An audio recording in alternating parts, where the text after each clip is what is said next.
গাজা জুড়ে ব্যাপক মাত্রায় অনাহার ছড়িয়ে পড়েছে দাবি 100টিরও বেশি সাহায্যকারী সংস্থার। তারা অভিযোগ করেছে ইসরায়েলে গাজার ভেতরে খাদ্য বিতরণ করতে দিচ্ছে না, যদিও অভিযোগ মানতে নারাজ ইসরায়েল। গাজায় ইসরায়েলের হামলার পাশাপাশি তীব্র খাদ্য সংকটে ভুগছেন বাসিন্দারা। দিনের পর দিন অর্থাহার এমনকি অনাহারেও কাটাতে হচ্ছে অসহায় শিশুদের। গত সোমবারে গাজার পরিস্থিতি নিয়ে উদ্বেগ প্রকাশ করেছিলেন রাষ্ট্রপুঞ্জের মহাসচিব আন্তোনিও গুতেরেস।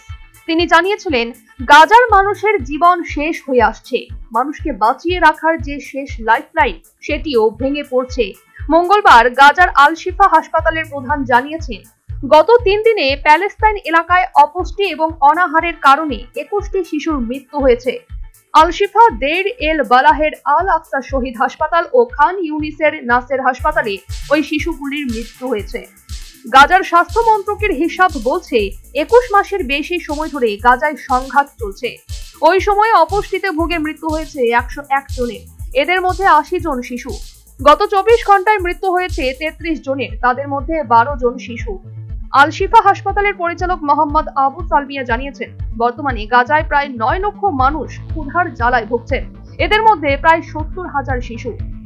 হাসপাতালগুলিতে প্রতি মুহূর্তে অপুষ্টি এবং অর্ধাহার বা অনাহারে আক্রান্ত লোকজন আসছেন। এমনকি ত্রাণ শিবিরে খাবার নিতে গিয়েও ইসরায়েলি বাহিনীর হামলায় অনেকের মৃত্যু হয়েছে।